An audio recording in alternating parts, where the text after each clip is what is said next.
ഈ ചാനൽ ഒന്ന് മാറ്റണേ, വാരഫലം ഇപ്പൊ തുടങ്ങും. എടാ ചമ്പരത്തി പോലെ ഹരിയോട് രവതി അമ്മയെ കുറിച്ച് ചോദിക്കുന്ന എപ്പിസോഡാണ്, അതൊന്ന് നമുക്ക് കണ്ടോട്ടറാ.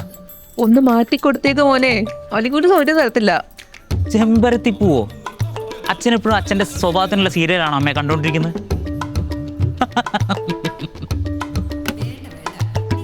നമസ്കാരം. അവ്യക്തം ച കപടം ച ദൃഷ്ടഗൃഹം നമാമൃഹം ശത്രുനാശം കരം നിത്യം അവിട്ട നക്ഷത്രം ശുഭം. വല്ലതും മനസ്സിലായ? അവിട്ട നക്ഷത്രം കേവമാണെന്ന് എൻ്റെ അമ്മാവൻ എപ്പോഴും പറയും.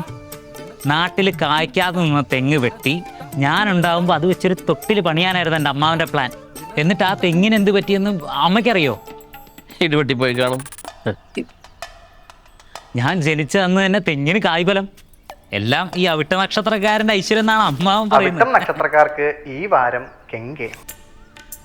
സാമ്പത്തികമായി ഉയർച്ച കാണുന്നുണ്ടെങ്കിലും വൈദ്യുതി ഉപകരണങ്ങൾ ഉപയോഗിക്കുമ്പോൾ പ്രത്യേകം ശ്രദ്ധിക്കണം.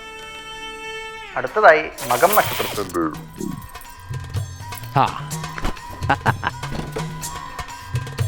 അവിട്ടം നക്ഷത്രേ ജനിത ക്രൂരവാദി അനിത്യം മനോവൃത്യ ദ്രോഹി ബുദ്ധിമതശ്ച സ്മൃതഃ.